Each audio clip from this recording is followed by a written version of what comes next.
먼저 본문의 말씀 봉독해 올리겠습니다. 제가 봉독해 올리는 번역본은 새번역 성경 번역본입니다. 그들이 길을 가다가 예수께서 어떤 마을에 들어가셨다. 마르다라고 하는 여자가 예수를 자기 집으로 모셔드렸다. 이 여자에게 마리아라고 하는 동생이 있었는데 마리아는 주님의 발 곁에 앉아서 말씀을 듣고 있었다. 그러나 마르다는 여러 가지 접대하는 일로 분주하였다. 그래서 마르다가 예수께 와서 말하였다. 주님, 내 동생이 나 혼자 일하게 두는 것을 아무렇지 않게 생각하십니까? 가서 거들어 주라고 내 동생에게 말씀해 주십시오. 그러나 주님께서는 마르다에게 대답하셨다. 마르다야, 마르다야, 너는 많은 일로 염려하며 들떠 있다. 그러나 주님의 일은 많지 않거나 하나뿐이다. 마리아는 좋은 몫을 택하였다. 그러니 아무도 그것을 그에게서 빼앗지 못할 것이다. 저는 이번 일주일 동안 믿음에 대해서 말씀을 함께 나누었습니다. 믿음은 우리가 만드는 것이 아닙니다. 우리가 성경책을 많이 읽고 또 기도를 많이 하고 그러면은 내 속에서 믿음이 만들어지는 것이 아닙니다. 그것은 득도신앙이죠.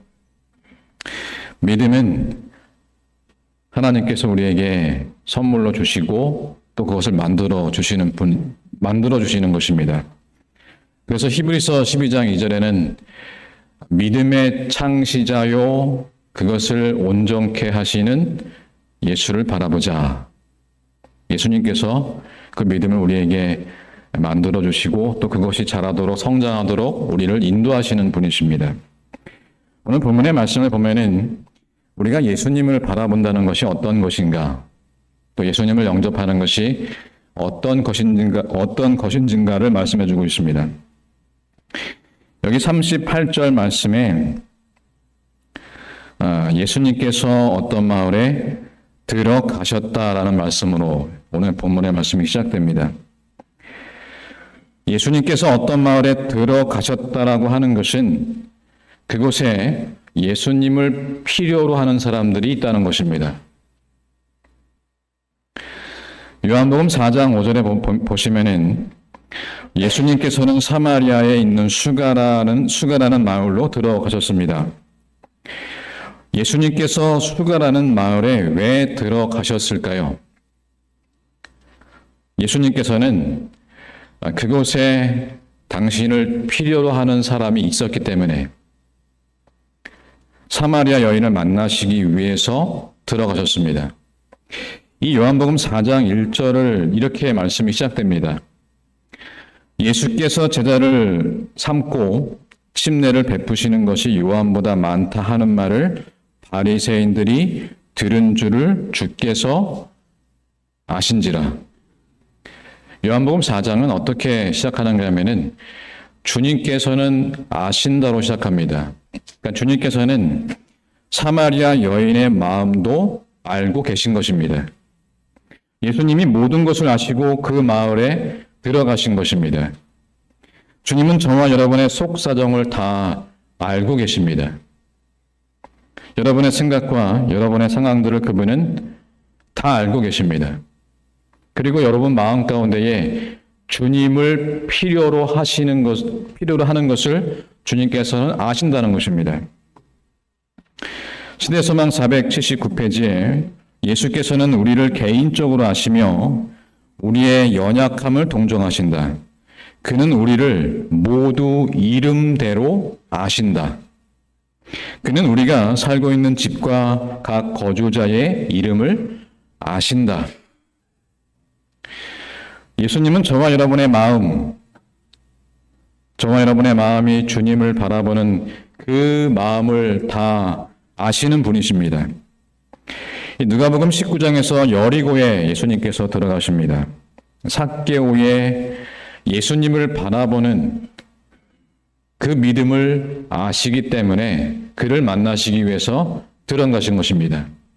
마찬가지로 오늘도 저와 여러분 마음 가운데에 주님을 필요로 하고 주님을 바라보는 마음이 있으면은 주님은 여러분들을 아시고 여러분들을 찾아가시는 것입니다. 예수님께서는 누가복음 7장에서도 가버나움 마을에 들어가셨습니다. 예수께서 모든 말씀을 백성에게 들려주시기를 마치신 후에 가버나움으로 들어가시니라. 이 가버나움은 주님께서 제자들을 부르신 곳입니다. 그리고 베드로의 장로의 열병을 고쳐주신 곳이기도 합니다. 안식일에 한편 손 마른 사람을 고치셨고 회당장 야이로의 딸을 고치신 곳도 가버나움이었습니다. 12년 동안 혈루증을 앓던 여인을 치료하신 곳도 가버나움이었습니다. 가버나움에는 정말 상처 많고 고통받는 사람들이 많았습니다. 이유를 다 말할 수는 없지만은 가버나움은 저마다 가슴에 고통을 안고 살아가는 사람들의 마을이었습니다. 그런데 그것은 예수님의 위로가 필요한 마을이었습니다. 그리고 예수님께서는 가버나움에 들어가셨습니다. 왜 그런가 하면은 그 가버나움에는 예수님을 기다리는 마음들이 있었기 때문에 그렇습니다. 그 상처 많고 고통 많은 마을이지만 예수님을 바라보고 예수님을 의지하고자 하는 마음들이 있었기 때문에 그렇습니다. 그런데 성경에 보면은 모든 마을이 그렇지는 않았습니다. 나사렛 사람들은 예수를 믿지 아니하였다. 이런 이유로 예수께서는 가나로 가시는 도중에 나사렛을 방문하지 않으셨다. 나사렛은 예수 그리스도의 기적을 경험하지 못한 채 지나가 버린 마을이 됩니다. 나사렛 사람들의 마음에는 예수님을 믿는 마음이 없었기 때문이라고 증언의 말씀을 우리에게 말씀해주고 있습니다. 예수님께서 가버나움에 들어가신 것처럼 그분이 우리 안에 들어오시고 우리의 가정에 들어오시고 우리의 교회에 들어오시도록 믿음으로 그분을 환영하시기를 간절히 소망합니다. 그분이 우리에게 오셔서 까닭모를 열병을 치료하시고 절망의 사슬을 끊어주시고 죽음에 이르는 병도 고쳐주시기를 기도드립니다. 오늘 예수님께서 마르다가 살고 있는 마을에 들어가셨습니다. 요한복음 11장 1절에 보면 그곳은 베단이라고 밝혀주고 있습니다. 그리고 오늘 성경은 그 마을에 예수님께서 들어가신 것뿐만이 아니라 한 가정에 들어가시는 것을 우리에게 소개해 주고 있는 것입니다. 마르다라고 하는 여자가 예수를 자기 집으로 모셔드렸다. 마을에 들어가셨고 집에 들어가셨습니다. 이제 남은 일이 하나가 있습니다. 그 집에 있는 사람들의 심령의 주인으로 들어가시는 일만 남았습니다. 당시의 풍습에 의하면은 여자가 남자를 초대하는 일은 극히 꺼리끼는 일이었습니다. 초대받는 남자도 불편한 일이었습니다. 그러나 마르다는 예수님을 자신의 집으로 초대하였습니다. 이것은 단지 예수님을 자기 집에 모셔드린 것일 뿐 아니라 예수님을 구주로 영접하는 것을 말씀하고 있는 것입니다. 삭개오가 그랬듯이 예수님을 집으로 초대한다는 것은 이 복음서의 의미상 큰 결단을 통해서 예수님을 내 영혼에 모시게 되었다고 하는 뜻입니다. 마르다처럼 예수님을 영접한 사건은 자신뿐만 아니라 온 가족에게 새로운 삶의 문이 열리는 사건이 되기도 합니다. 잘 아시듯이 이 마르다의 오빠 나사로는 부활의 증표가 되는 대단히 중요한 사건의 주인공이 되었습니다. 그리고 동생 마리아는 예수님을 향해 향유 옥합을 깨뜨렸던 주님을 향한 깊은 사랑의 대명사가 됩니다.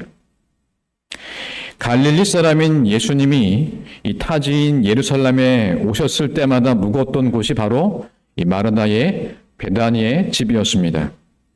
주님은 거기서 숙식을 하시면서 그분의 공생애를, 사역을 펼치실 수가 있었습니다. 한 사람이 진정으로 예수님을 영접하는 일은 나와 내 가정을 구원하는 일이며 동시에 예수님의 뜻을 펼치는데 언제나 지대한 도움을 주는 일이기도 한 것입니다. 따라서 주님을 영접한다는 것은 단지 개인적 사건이 아니라 하나님 나라의 사건이 됩니다. 오늘도 주님은 한 마을에 찾아오시고 여러분의 집에 머무시기를 원하십니다. 그런데 오늘 말씀을 통해서 우리가 더 주목해 보아야 할 말씀이 있습니다. 그것은 마르다가 예수님을 집으로 모셔드린 그 일이 믿음의 사건으로 이어져야 한다는 것입니다. 저와 여러분이 어떻게 하면은 예수님을 진정으로 내 마음에 영접할 수가 있을까요? 오늘 성경은 그것을 우리에게 말씀해 주고 있습니다. 예수님을 처음으로 받아들이게 되는 그런 순간들이 있죠. 그것은 너무나 다양해서 한 가지 방식으로 설명할 수가 없습니다. 어떤 사람은 성경을 읽다가, 어떤 사람은 기도하다가, 어떤 사람은 찬양이나 예배를 드리다가 예수님을 영접합니다. 또 어떤 사람은 예수님을 전혀 모르는 삶을 살다가 친구나 가족의 초청으로 교회에 오는 계기가 되어서 예수님을 영접하는 사람들도 있습니다. 이런 영접은 다 예비적인 영접에 속합니다. 모태 신앙인들이 그렇습니다. 신앙을 가진 부모 밑에서 태어나서 어려서부터 교회 안에서 자라고 항상 기독교 신앙의 문화의 틀 안에서 살아온 사람들입니다.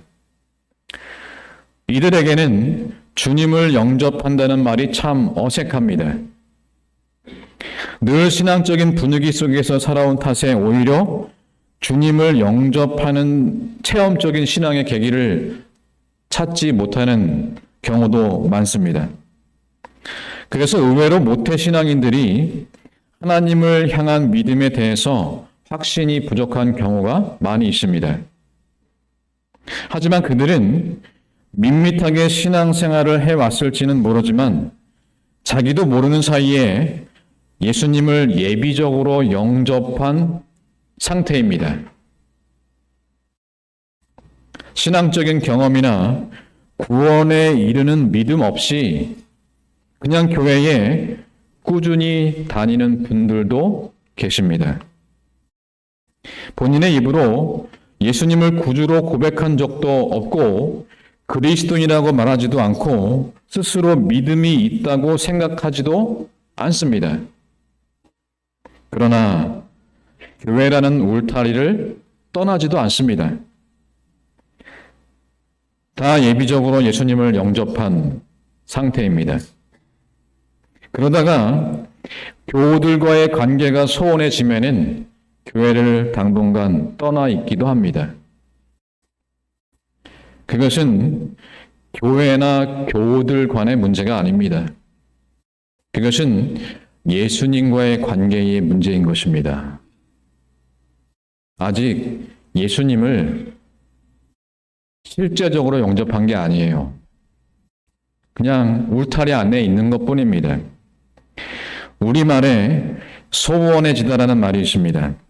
서로 왕래나 대화가 없이 사이가 멀어진 상태를 가리킵니다. 소통할 수 멀원.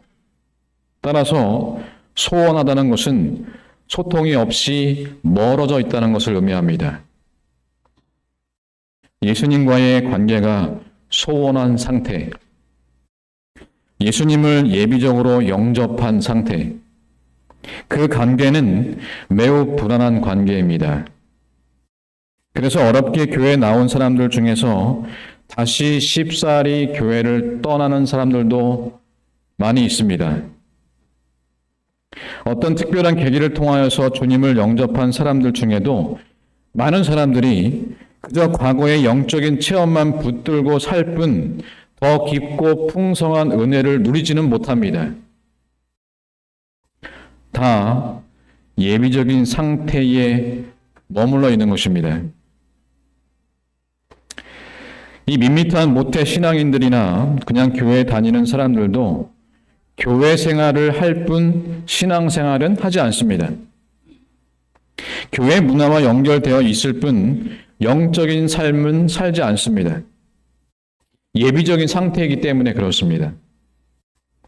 본문의 마르다의 모습은 예수님을 모셔들었지만은 아직 예비적인 상태에 머물고 있는 신앙인의 모습을 보여주고 있습니다. 왜 그런가 하면은 마르다는 예수님을 모셔드리고 예수님 곁에 머물러 있지 못합니다. 시대소망에 보시면은 그리스도의 사업에는 주의성 깊고 정열적인 일꾼이 필요하다. 마르다와 같은 사람들에게 활동적인 종교 사업에 저희 열심을 다할 넓은 분야가 있다. 그러나 그들로 먼저 마리아처럼 예수님의 발 앞에 앉게 하라. 우리가 교회에 와서 가장 먼저, 가장 중요하게, 가장 시급한 것이 무엇인가 하면은 하나님과의 관계의 문제라고 하는 것입니다.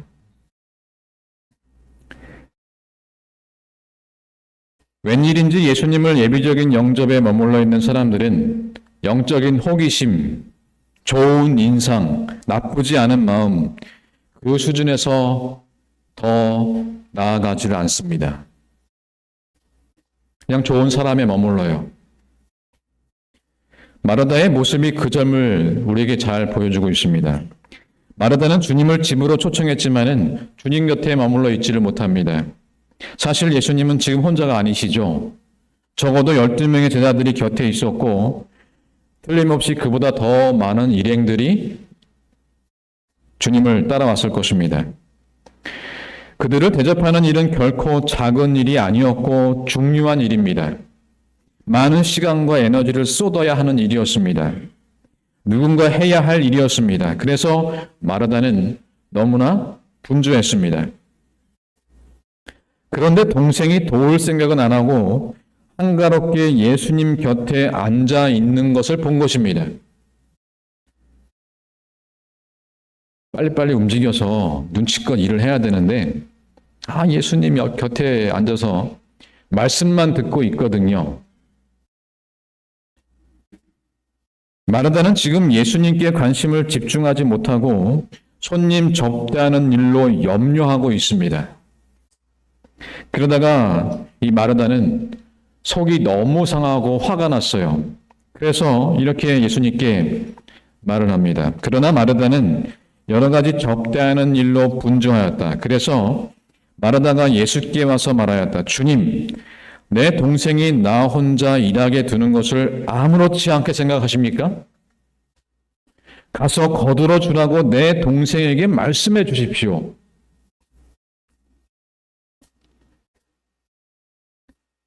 예비적인 영접에 머물러 있는 신앙인의 모습입니다. 마르다는 지금 예수님도 자신과 같은 감정을 갖기를 요구하고 있습니다.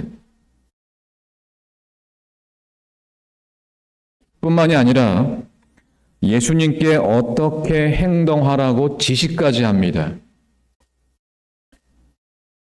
주님을 조종하려고 하고 있습니다. 자기 주관적 신앙인의 전형적인 모습입니다. 교회 일도 자기 주관적으로 조정하고 싶어 합니다. 지금 마르다는 주님을 모셔놓고 주님께 집중하지 못하고 있습니다. 그녀의 집에 예수님이 계십니다. 그녀의 곁에 예수님이 계시지만은 그녀의 내면에는 여전히 자기가 주인인 거예요. 자기 중심적이죠. 자기 중심으로 일을 처리하고 있어요. 예수님을 주님이라고 부르지만 그 내면에는 예수님이 주인으로 계시지 않는 것입니다. 이것이 예수님을 예비적으로 영접한 이들의 한계입니다. 후에 예수님께서는 동생 마리아의 선택을 좋은 편이라고 말씀하십니다. 그렇다면 마르다의 모습은 그 반대편이죠. 좋지 않은 편입니다. 좋지 않은 편에 있는 신앙인들의 모습이라고 하는 것입니다. 다 신앙인들이에요. 그런데 예수님께서는 마리아는 좋은 편을 선택했다. 너는 그렇지 않다는 거예요. 교회에 나와 있지만은 예배에 집중하지 못합니다. 말씀에 집중하지 못해요. 식사 당번이 더 중요하게 여겨질지도 모릅니다. 자기 중심적인 신앙인들의 모습이죠. 사랑과 봉사를 실천함에 있어도 내 마음에 들어야 합니다. 상대방을 향한 배려가 아니라 내 마음에 들어야 딱 좋다고 하는 봉사나 친절. 예배를 드림에 있어도 예배를 받으시는 하나님 중심적인 예배가 아니라 내 신념과 내 입맛에 맞아야 예배라고 생각을 합니다. 그래서 예배에 집중하지 못하고 예배의 형식에 집중하죠. 형식에 맞나 맞지 않나. 목회자의 설교가 내 마음에 드나 안 드나. 내 마음에 들면 말씀이고 그렇지 않으면 말씀이 아니에요. 자기 중심적이죠. 우리의 신앙의 모습이 마르다처럼 내 감정과 내 직성에 맞도록 다른 사람에게 강요하는 그런 반대편에 좋지 않은 모습은 아닙니까? 베드로가 예수님을 실제적으로 영접하기 전의 모습이 그랬습니다. 시대서명 812페이지에 보시면은 베드로는 항상 다른 사람의 일을 바로 잡으려고 했으며 그는 자기 자신이나 자기가 말하려고 하는 것을 분명하게 이해하지 못하면서 자기의 생각을 표시하려 했다. 이 베드로는 다른 제자들을 바로잡으려고 했어요. 그렇게 하면은 안 되는 것 같아. 저녁 예배에 빠지면 되겠어? 찬양할 때 그런 복장으로 찬양하면 되겠냐고. 베드로는 끊임없이 다른 사람의 일을 바로잡으려고 했어요.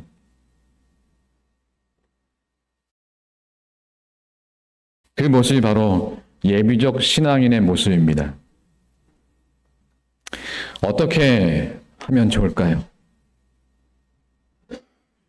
어떻게 하면 이 답답한 한계를 벗어날 수 있을까요?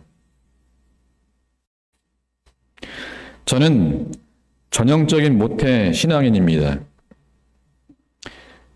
저희 어머니께서 저를 임신하셨을 때 3일 금식 기도를 하셨어요. 그때 여러분 그런 파 아시나요? 시기파? 옛날엔 그런 파가 있었어요. 저희 어머님과 저희 외가 쪽 분들이 그 시기파에 심취하셔서 그 포천 어령리로 들어가셨는데 저는 전형적인 모태 신앙인입니다. 부모님뿐 아니라 외할아버지, 외할머니, 외삼촌들 그 중에 두 분이 성공리교회 우리 박 장로님들이시죠. 또 이모 형제들까지 전부 기독교인들입니다. 지금 포천교회 가시면은 올해도 수석 장로님이신지 모르겠는데 그 장로님께서 제가 8살 때 그런 말씀을 저에게 하셨습니다. 너는 커서 목사가 되어라. 저는 그 어린 나이임에도 불구하고 나는 여기서 벗어날 수가 없는 건가? 저는 그 운명과도 같은 길을 거부하고 싶었습니다. 결국은 나이 30살에 신학교에 입학하게 되었어요. 그리고 목사가 되었습니다. 저는 어려서부터 부모님을 따라 교회를 다녔고 중학교, 고등학교를 삼류학교를 나왔습니다. 내가 언제 주님을 영접했는지 모를 만큼 항상 교회 안에 살았습니다. 심지어는 포천 교회 사택에서도 한 3년간 살았습니다. 교회 밖을 벗어난 적이 한 번도 없이 살아왔어요. 꽤 오랫동안 큰 도전이나 변화가 없는 밋밋한 신앙생활을 다람쥐 쳇바퀴 돌듯이 이어가기도 했습니다. 저는 초등학교 4학년 이후로 교회 저녁 예배를 빠져본 적이 없어요. 저에게 주어진 운명과도 같은 길을 거부하지 않고 살아왔습니다. 그러다가 언제부터인가 한계에 다다른 저의 모습을 발견하게 되었습니다. 제 모습에 회의를 가지게 되었습니다. 정말 하나님이 계실까? 정말 하나님이 계십니까?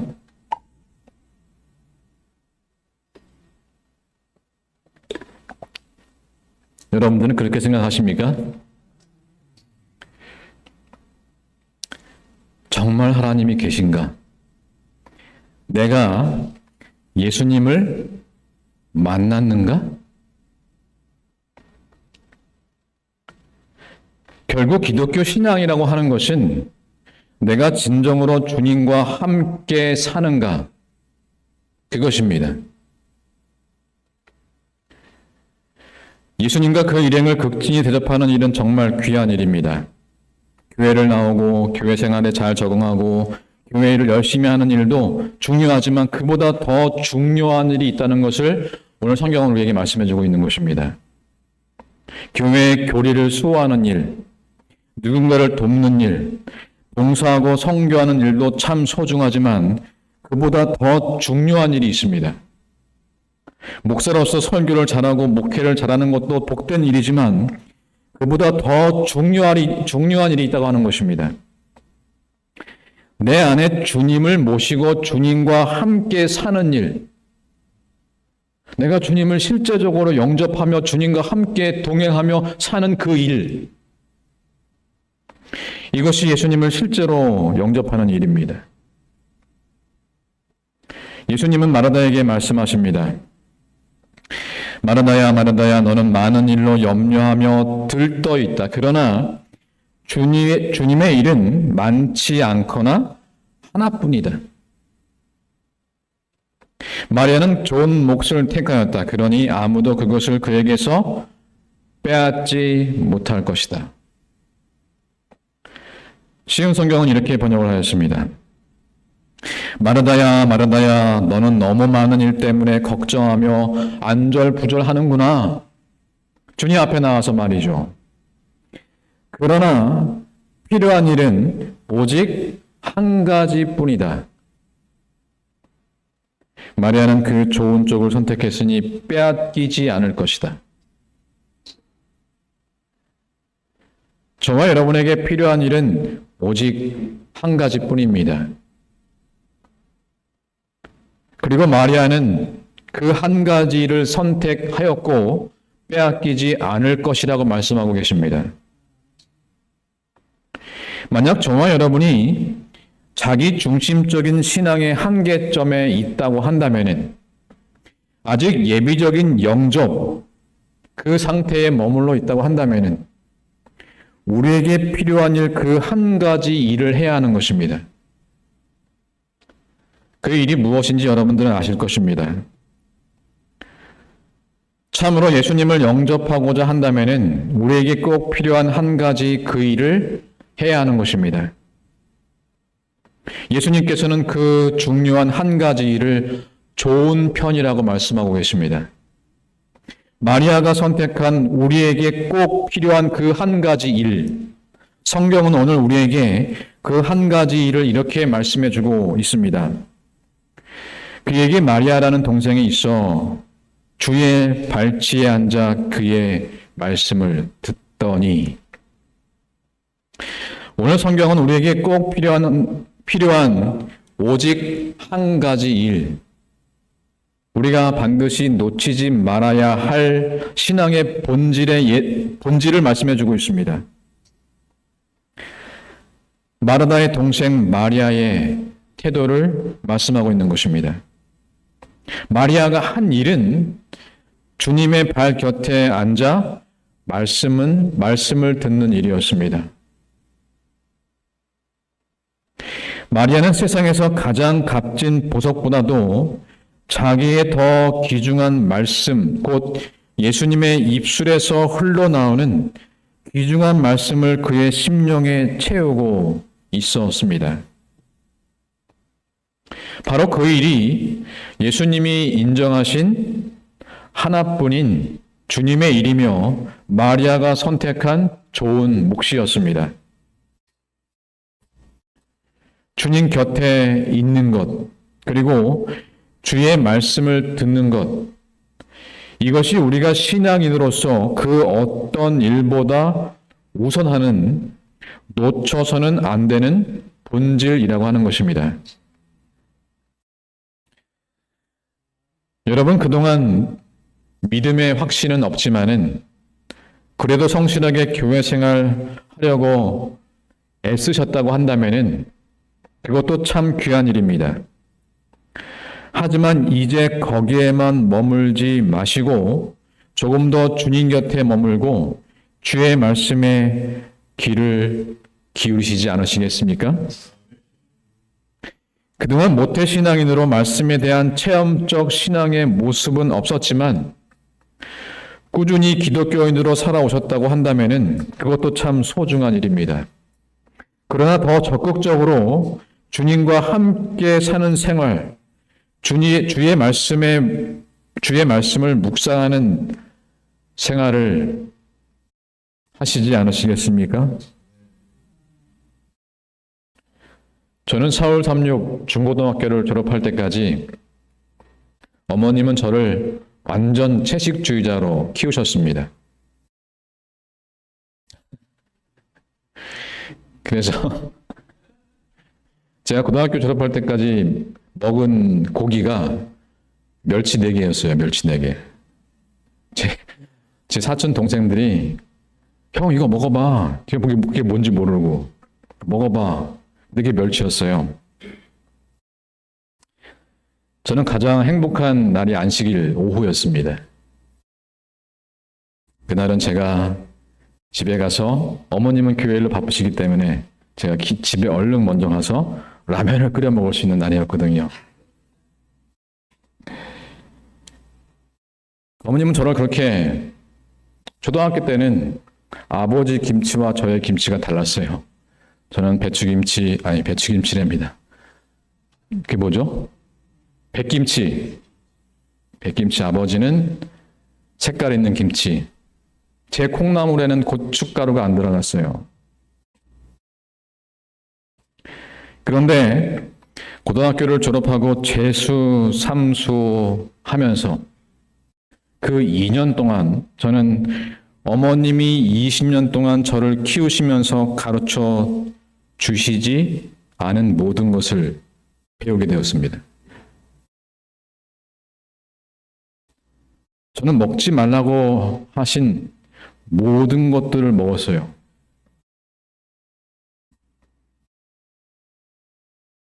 술, 담배도 하고. 그리고 군생활 3년, 약 5년의 기간 동안 저는 전혀 다른 사람이 되었습니다. 그리고 제대를 했어요. 그런데 어머님은 저의 상태를 모르시고 또다시 저를 교회로 인도하시는 거예요. 그래서 몇 개월 견디다가 또 교회에 갔어요. 그때 어머님은 교문이 교회 다니셨는데 저는 어머님과 멀리 떨어진 교회를, 그때 삼표동 교회라고, 그 교회를 나갔죠.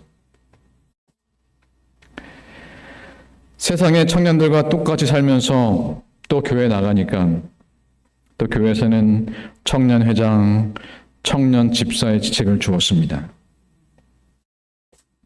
저는 그런 사람이 아닌데.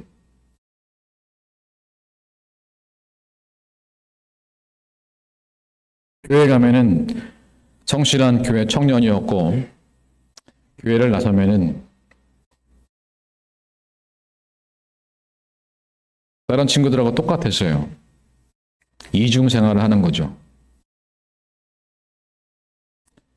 저의 말투나 생활 습관 세상 사람과 똑같았어요.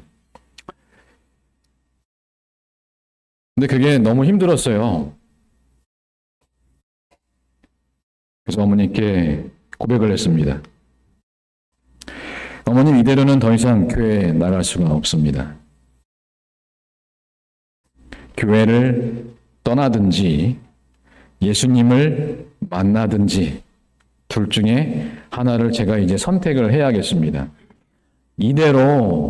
지금 이대로 교회를 계속 나가는 것은 그게 저에게는 지옥 생활이에요, 어머니. 그때가 28살이었는데 그 제가 어머니께 제안을 했어요. 어머님, 제가 천명상가서를 가서 거기서도 주님을 만나지 못한다고 한다면은 저는 교회를 떠나겠습니다. 어떻게 하나님을 알지 못하는데 교회를 계속 나가겠습니까? 어머니께서 저의 이야기를 들으시고 허락을 하셨어요. 28살에. 근데 필리핀에 가서도 늑막염에 제가 걸려서 한국으로 돌아가야 할 형편이었습니다. 어머님은 그런 저에게 홍삼을 직접 다리셔서 그 예전에는 그런 통이 있었는데 그 비타민 노란 철통이 있잖아요. 거기다가 이제 가득 채워가지고 두꺼운 편지와 함께 저에게 보내주셨죠. 저는 필리핀의 천명선교사 본부에 도착하면서부터 다시 이제 성경 통독을 시작했어요. 서울 삼육 중고등학교 다닐 때도 성경 통독을 하고 그랬는데 다시 성경 통독을 시작했습니다. 그렇게 4개월이 지나서 선교 지역을 배정받고 이 바기오라고 하는 선교지에 가게 되었습니다. 저는 계속 성경을 읽고 있었죠. 근데 저는 하나님 앞에 죄책감을 가지고 있었습니다. 나의 이런 이중적인 삶의 모습이 교회를 다니면서도 버리지 않은 그런 생활 습관의 모습을 가지고 교회 나간 그 일이 혹 이 천명 선교사 운동의 방해는 되지 않을까? 걸림돌이 되는 건 아닌가? 나같이 이런 사람이 여기에 와서 이렇게 한다는 게 혹 내가 걸림돌이 되는 건 아닌가? 그게 굉장히 죄책감을 들게 했습니다. 저는 너무나 괴로운 가운데에 눈물로 기도하고 밤을 지새우며 성경책을 읽다가 한 구절의 말씀을 읽게 되었습니다. 그 말씀이 어떤 말씀인가 하면은 야곱아 너를 창조하신 여호와께서 지금 말씀하시느니라. 이스라엘아 너를 지으신 이가 말씀하시느니라. 너는 두려워하지 말라.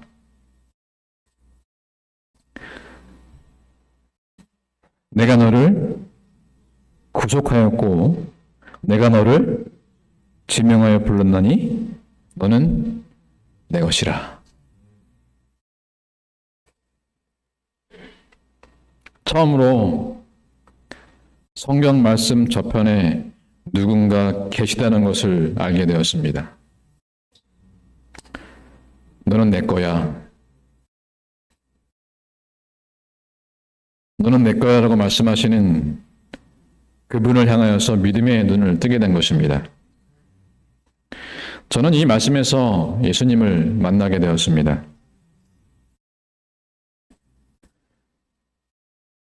왕기야, 네가 선교사로 말씀을 전하다가 혹 사고를 당하여서 불구가 되고 길거리에 나앉아서 구걸하는 사람이 된다 할지라도 너는 내 거야.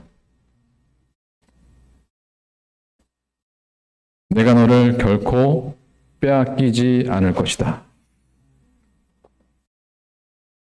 그렇게 예수님께서 저에게 말씀하셨습니다. 마리아는 이 좋은 편을 택하였으니 빼앗기지 아니하리라. 마리아가 주님 앞에 말씀을 듣고 열심히 신앙생활에서 그에게 허락한 영원한 생명을 빼앗기지 않는 것이 아니라 저 십자가에서 우리를 대신한 주님의 그 큰 사랑 때문에 우리가 마귀에게 빼앗긴 바 당하지 않는 것입니다.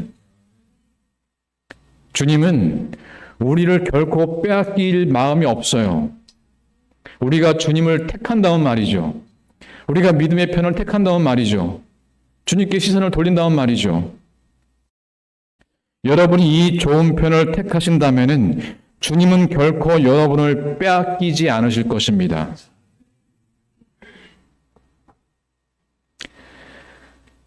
너희가 온 마음으로 나를 구하면 나를 찾을 것이요 나를 만나리라. 여러분을 빼앗기지 않겠다고 말씀하시는 주님을 찾고 만나심으로 실제적인 믿음의 삶을 하시게 되기를 간절히 소망합니다. 2024년도 우리 문막중앙교회 성도들의 삶이 믿음의 세계가 펼쳐지는 그런 복된 삶이 되기를 바라면서 말씀을 드리도록 하겠습니다.